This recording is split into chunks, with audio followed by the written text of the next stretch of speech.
Welcome, friends, to the Play Guitar Podcast. I'm Lee, and I'm here to help you become the guitar player that you always wanted to be.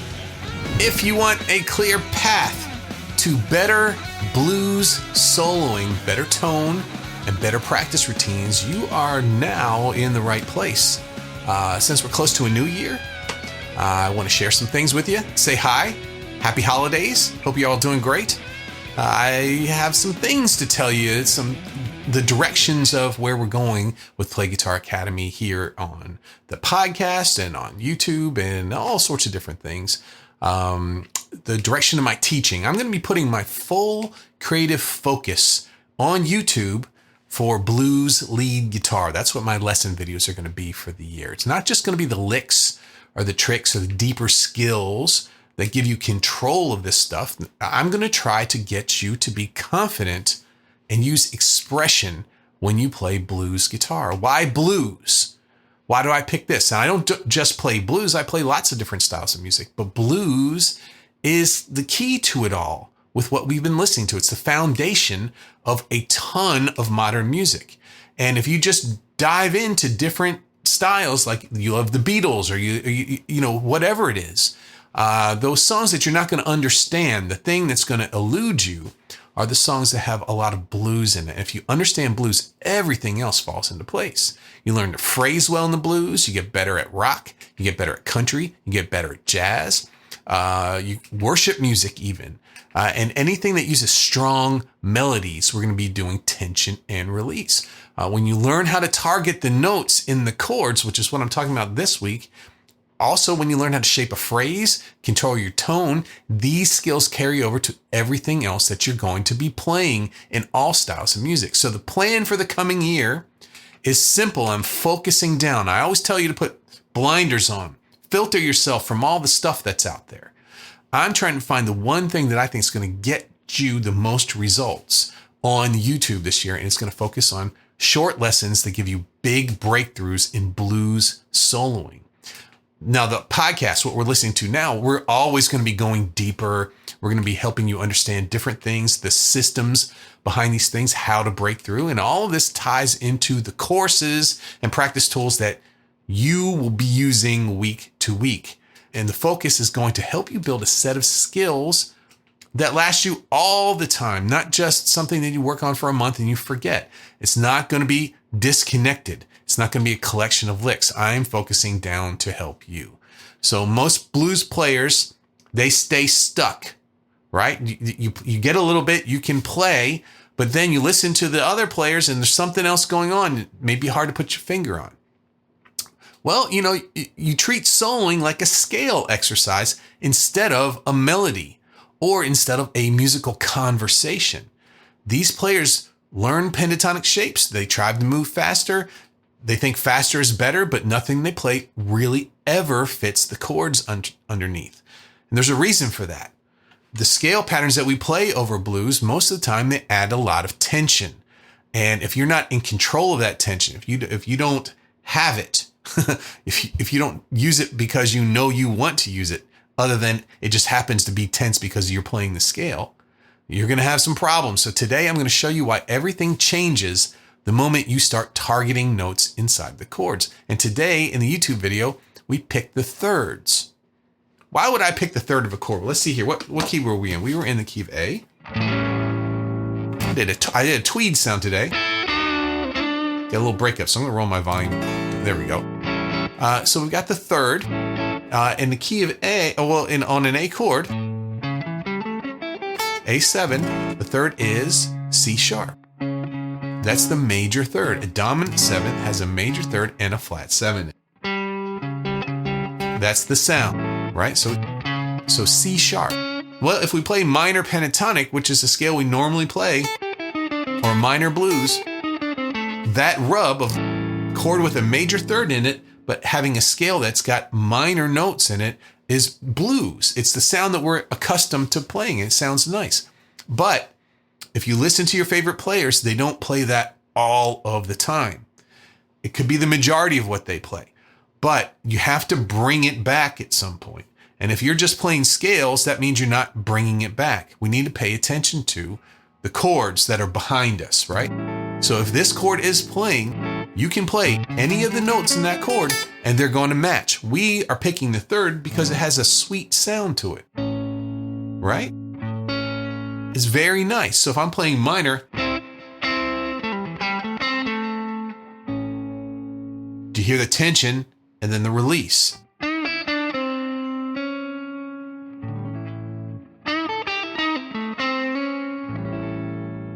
Here's me not using it.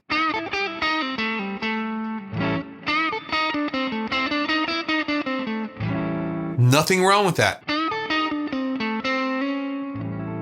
It's a whole different level when you start to pay attention to the chords. It's like you're letting everyone know that you're in control. This is a sound that you're trying to get. I'm trying to play tense when I use the minor pentatonic, and I'm bringing it back in when it's time. Now, you'd think, well, why wouldn't we do the roots? Well, the roots you're kind of doing already anyway, right? So if we think about it, the root of this chord is A. Well, in an A minor pentatonic scale or A blues, that's the strong note, right? The next chord is a D7. Well, that's in the scale too. That's the fourth. And then the E7, that's in the minor pentatonic too, the E. So we already have the A, the D, the E in our minor pentatonic and minor blues scales. So we don't have to pay any special attention. We're running across that if we're just going up in the scales anyway. We would need to know to stop on that depending on the chord that we're playing. So it's D. If you run past that, well, what if I went? Oh, now it sounds like the D chord's playing. Right? And then back to the A. The E chord.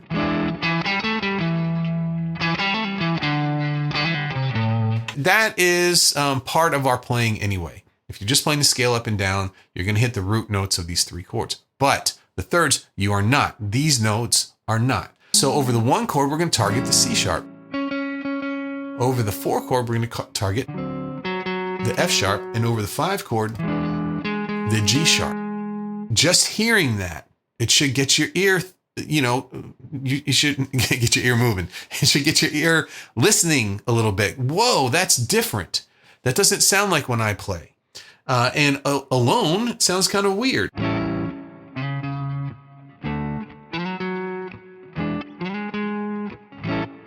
It sounds very inside.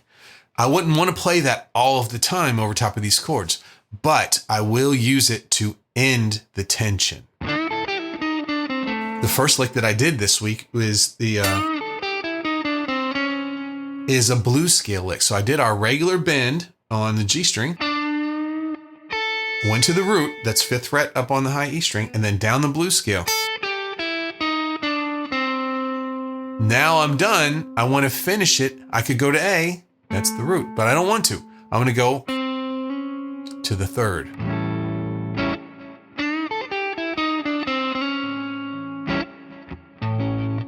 You hear how that brings it home. It makes it solid. It perfectly matches the chord that's playing underneath. Well, let's go to the D7 chord with that F sharp.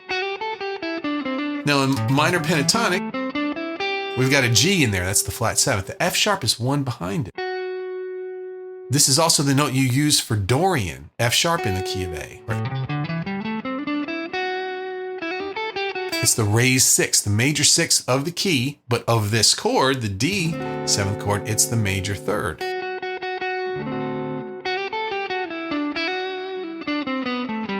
I like to use this one down here in this on this octave, the 4th fret on the D string, because I can just take my first finger on the 5th fret and slide it back one and get that 3rd, right? So pretty cool stuff. And then we had the E7 chord. We have the G sharp. G sharp is the 3rd of E dominant 7th, and it's right in between our key note, the A, and the G in our pentatonic scale. It's a note right in between there. So here's our 3rd, and then the 5 to 4, back to 1. Let's see here.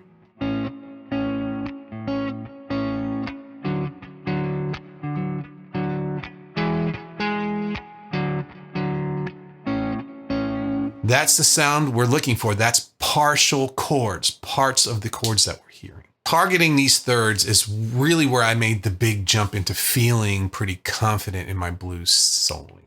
It made it feel natural for me. It gave me confidence and direction. I knew that I could take charge of my phrases and I could do something that sounds like it belongs in the songs. So chord tones are going to give this sense of direction. The third is the note your ear will lock into. So when you're practicing, make sure that you're playing these on purpose. At first, they're not going to sound so great. They're going to sound forced. I hardly ever worry about that anymore. After I got to learn how to play them, and I could start to feel the chords underneath, I played them kind of like I play chords. At that point, my pentatonic solos and my blues solos, that aimless wandering was gone. I'd have one phrase that locks in the third, and then it instantly changes the feel of this blues phrase. And then the next phrase, I might not do that. I might stay tense and stay in the minor pentatonic the whole time. So let's talk about how do we incorporate this in our playing.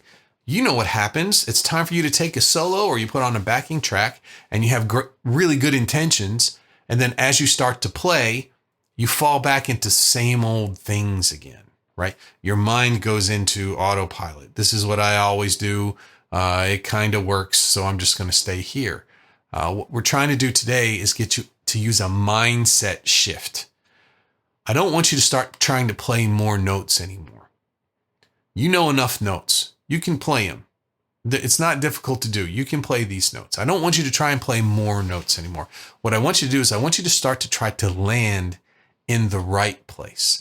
Play one note if that's all you can do and still think at the same time. Once we're improvising, thinking is the big problem. We go to autopilot because it's all we can do to remember the scale patterns, right? You're shaping phrases for these songs. You're trying to communicate. You're not just running scales. So we're going to play some short 2 to 3 note ideas, 1 to 2 to 3 note. We're going to leave room for this sweet note, the right note, the target note, right? So you practice this every day. You're going to track each chord's change by ending 4. We're starting with the third here. You can do the same thing with the 5th. You can do the same thing with the 7th. But the third is going to get you in the game, right? These are results that listeners are going to be able to grab onto. They're going to notice a confidence in your solo. They may not understand what they're hearing, but it works. When you start to do these things, you start to sound like you have better control of your phrasing. You're communicating better. It's like when you go to like a seminar and you see like 4 or 5 different people speak.